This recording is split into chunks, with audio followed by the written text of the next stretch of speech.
Quando alguém fala em espaço, qual é a primeira coisa que vem à sua mente? Talvez vazio, escuro ou, quem sabe, frio.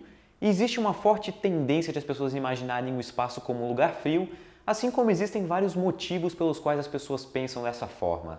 Filmes geralmente retratam o espaço como um lugar frio, principalmente quando alguém é exposto a ele sem roupas de proteção. Outra causa comum é as pessoas associarem o vácuo quase perfeito com uma pressão extremamente baixa e, portanto, o espaço só pode ser frio. Mas não é bem assim.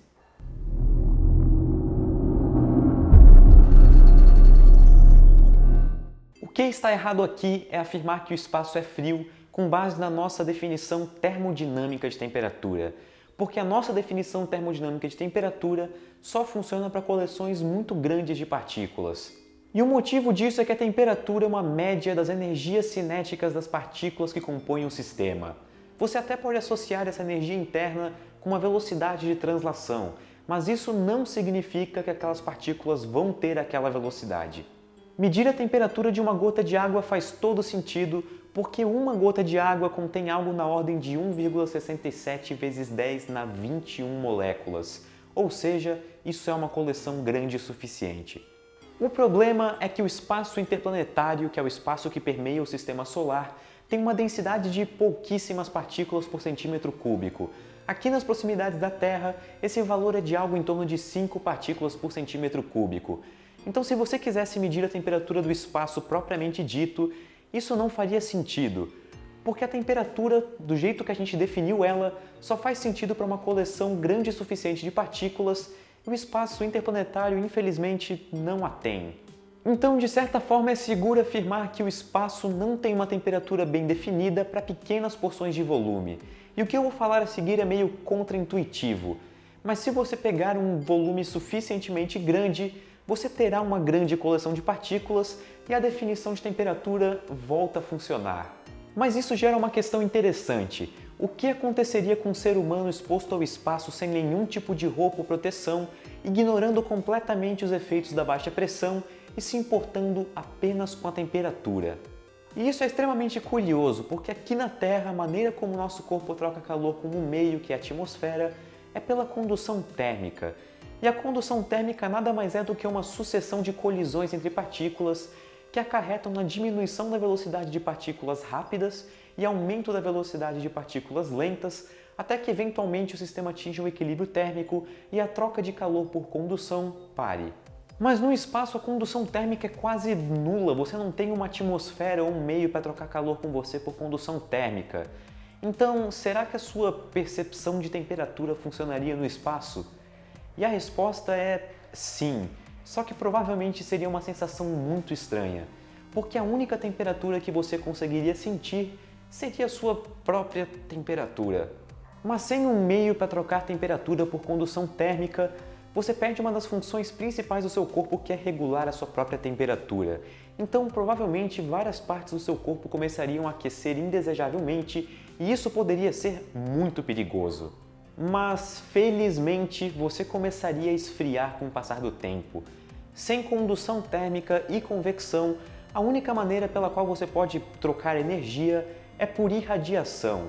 E, de fato, você começaria a emitir energia na forma de radiação eletromagnética e isso faria com que você esfriasse ao longo do tempo.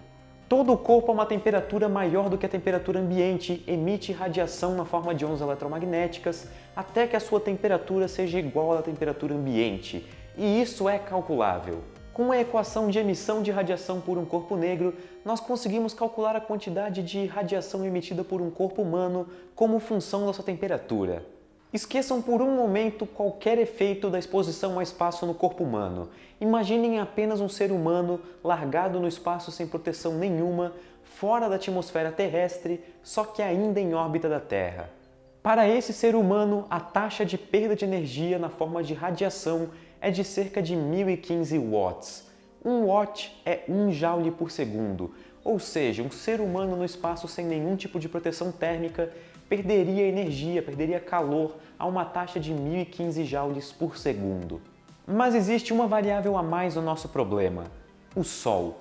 Talvez uma das melhores provas de que o espaço não é frio se nós estivermos definindo a temperatura como a temperatura termodinâmica seja o fato de engenheiros aeroespaciais se preocuparem justamente com o superaquecimento de, por exemplo, satélites em órbita. Se você é um satélite e você sofre superaquecimento, os seus circuitos elétricos podem parar de funcionar e isso é péssimo. Quando um satélite está exposto à luz do Sol, ele aquece porque ele absorve radiação solar. Então todo o sistema do satélite deve ser projetado para que ele consiga manter uma temperatura dentro de uma certa amplitude de operação. E o motivo pelo qual deixamos o ser humano do exemplo anterior fora da atmosfera terrestre, mas ainda em órbita da Terra, é para podermos calcular qual que seria a perda de calor efetiva. A perda de calor efetiva é a quantidade de calor que o corpo emite menos a quantidade de calor que o corpo absorve. A quantidade de calor emitida pelo corpo nós já vimos anteriormente e é de algo em torno de 1015 watts, mas a quantidade de calor absorvida depende do Sol. Perto da Terra, a potência de radiação solar é de cerca de 1367 watts por metro quadrado. E um ser humano tem aproximadamente 2 metros quadrados de área superficial no seu corpo. Mas vamos considerar apenas 1 metro quadrado, porque enquanto metade do corpo está exposta ao Sol, a outra metade não está, então ela não importa para os nossos cálculos. Nesse caso, a perda de calor efetiva seria negativa. Então, o corpo iria aquecer. Sim, um corpo humano na órbita da Terra sem proteção alguma aqueceria ao invés de esfriar. Só que como a emissão de radiação é uma função da temperatura, conforme o corpo fosse aquecendo, ele iria emitir cada vez mais radiação, até que uma hora essa radiação emitida contrabalancearia a radiação absorvida, e nesse momento ele pararia de aquecer. Para nosso ser humano do exemplo anterior, isso aconteceria por volta dos 58,6 graus Celsius. Mas você pode ter ficado com a seguinte dúvida: se a definição termodinâmica de temperatura não faz sentido quando aplicada ao espaço, como é que nós podemos afirmar que o universo tem uma temperatura média de 2,7 Kelvin? Essa temperatura é um fruto da radiação termal, que é um subproduto do Big Bang. Logo depois do início da expansão do nosso universo, ele era extremamente quente, composto majoritariamente por plasma e radiação. Só que à medida que o universo foi expandindo, a temperatura devido à radiação termal foi diminuindo. E hoje nós temos a chamada radiação cósmica de fundo em micro-ondas, que nada mais é do que uma relíquia, um fruto da própria evolução do cosmos.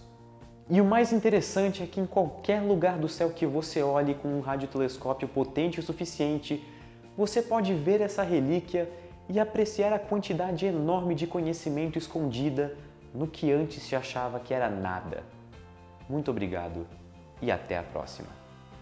Se você gostou desse vídeo, não deixe de clicar em gostei e de se inscrever no canal. Dessa maneira você garante que todos os novos vídeos apareçam para você e você também contribui para o crescimento do canal.